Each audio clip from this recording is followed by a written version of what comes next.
Hello दोस्तों, स्वागत है आपका एक बार फिर से हमारी कहानी की दुनिया में। आज मैं आपके लिए लाया हूँ कुछ ऐसी डरावनी कहानियाँ जो ना सिर्फ आपके रोंगटे खड़े कर देंगी बल्कि आपको सोचने पर मजबूर कर देंगी कि क्या ये सचमुच हो सकता है। ये कहानियाँ ऐसी हैं जो असल ज़िंदगी से प्रेरित हैं, वो घटनाएं जो लोगों ने खुद अनुभव की या जिनके बारे में गांव शहरों में आज भी फुसफुसाहट होती है। तो तैयार हो जाइए, लाइट्स थोड़ी धीमी कर लीजिए और चलिए डूबते हैं इन डरावनी कहानियों की गहराइयों में। लेकिन हाँ, रात को अकेले सुन रहे हैं तो थोड़ा सावधान रहना, क्योंकि इन कहानियों का असर रात के सन्नाटे में और गहरा हो जाता है। भूतिया हवेली का रहस्य। मेरा नाम रवि है और मैं आपको एक ऐसी कहानी सुनाने जा रहा हूं जो मेरे दोस्त अजय के साथ घटी थी। अजय मेरा कॉलेज का दोस्त है और उसे पुरानी चीजों का बहुत शौक था। पुरानी किताबें, पुराने सिक्के और हाँ, पुरानी हवेलियां। उसका मानना था कि हर पुरानी चीज में कोई ना कोई कहानी छुपी होती है। लेकिन एक बार उसकी यही जिज्ञासा उसे ऐसी जगह ले गई जहां से वो लगभग नहीं लौटा। बात 2018 की है। अजय अपने गांव गया था जो राजस्थान के एक छोटे से कस्बे में था। उसका गांव पुरानी हवेलियों और किलों के लिए मशहूर था। वहां एक हवेली थी जिसे लोग कालिया हवेली कहते थे। ये हवेली तकरीबन 200 साल पुरानी थी और खंडहर हो चुकी थी। गांव वालों का कहना था कि वहां रात में अजीब अजीब सी आवाजें आती थी, कभी किसी के रोने की तो कभी किसी के हंसने की। कुछ लोग कहते थे कि वहां एक औरत का भूत रहता है जो रात में हवेली की छत पर नाचती है। अजय को ये सब बातें सुनकर मजा आया। उसने सोचा क्यों ना मैं खुद जाकर देखूं कि आखिर माजरा क्या है। उसने अपने दो दोस्तों मोहन और राकेश को साथ लिया। तीनों ने प्लान बनाया कि वो रात को हवेली में जाएंगे और वहां की सैर करेंगे।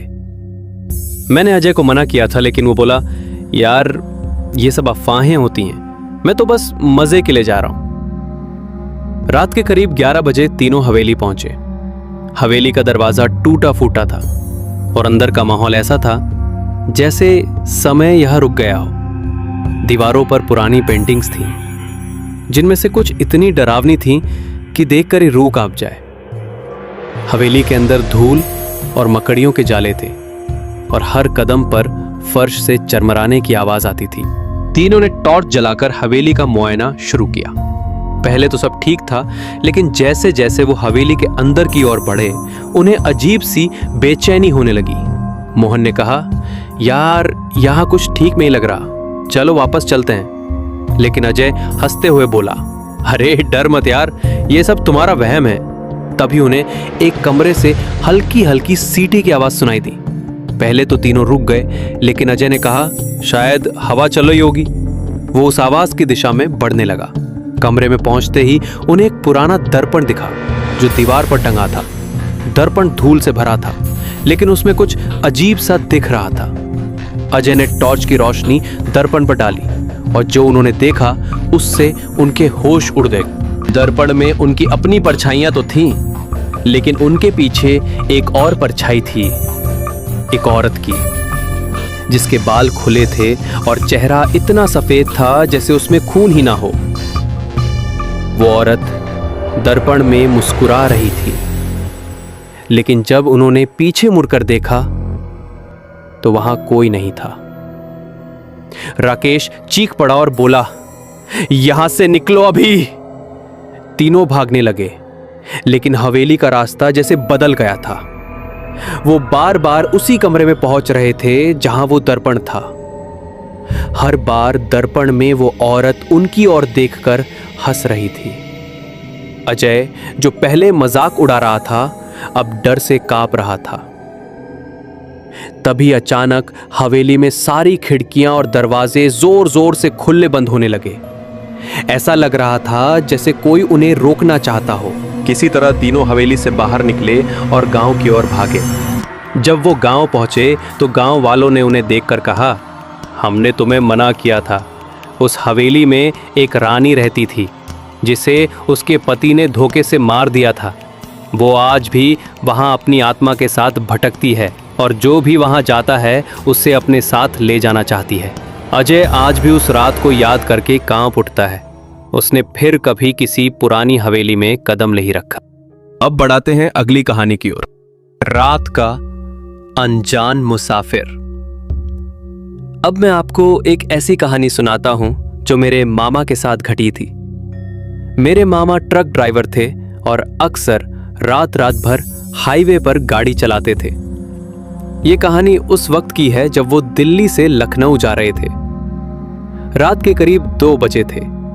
हाईवे सुनसान था और सड़क के दोनों ओर सिर्फ जंगल और खेत थे। मामा ने बताया कि उस रात उन्हें अजीब सी बेचैनी हो रही थी, लेकिन वो ट्रक चलाते रहे। तभी उन्हें सड़क के किनारे एक औरत दिखी जो सफेद साड़ी में थी और हाथ में एक छोटा सा दिया लिए खड़ी थी। मामा को लगा कि शायद कोई औरत मदद मांग रही है, क्योंकि इतनी रात को कोई अकेली औरत वहां क्या कर रही होगी। उन्होंने ट्रक रोका और उस औरत से पूछा, आप यहां क्या कर रही हैं? कोई मदद चाहिए? उस औरत ने बिना कुछ बोले सिर्फ इशारा किया कि उसे लखनऊ जाना है। मामा ने उसे ट्रक में बिठा लिया। वो औरत चुपचाप बैठी रही और मामा ने भी सोचा कि शायद वो डर रही है, इसलिए कुछ नहीं बोल रही। कुछ देर बाद मामा ने उससे पूछा, आपका नाम क्या है? लेकिन जवाब में सिर्फ सन्नाटा था। जब मामा ने रियर व्यू मिरर में देखा तो वो औरत वहां नहीं थी। मामा के होश उड़ गए। उन्होंने ट्रक रोका और पीछे की सीट चेक की, लेकिन वहां कोई नहीं था। मामा को लगा कि शायद वो थकान की वजह से भ्रम देख रहे हैं, लेकिन जब उन्होंने ट्रक की सीट पर देखा तो वहां एक छोटा सा मिट्टी का दिया रखा था जो अभी भी जल रहा था। मामा डर के मारे ट्रक लेकर सीधे लखनऊ पहुंचे और वहां एक ढाबे पर रुके। ढाबे वाले से जब उन्होंने ये बात बताई तो उसने कहा, भाई तुम बहुत भाग्यशाली हो। उस हाईवे पर एक औरत की आत्मा भटकती है। कई साल पहले वहां एक औरत की गाड़ी दुर्घटना में मर गई थी और वो आज भी उस रास्ते पर मदद मांगती है। जो लोग उसे लिफ्ट देते हैं उनके साथ अजीब अजीब चीजें होती हैं।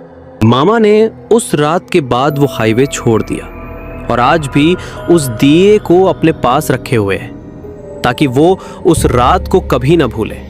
दोस्तों, कहानी यहाँ पर हैंडी होती है। अगली कहानी सुनने के लिए हमारे इस चैनल को सब्सक्राइब कीजिए। Thank you.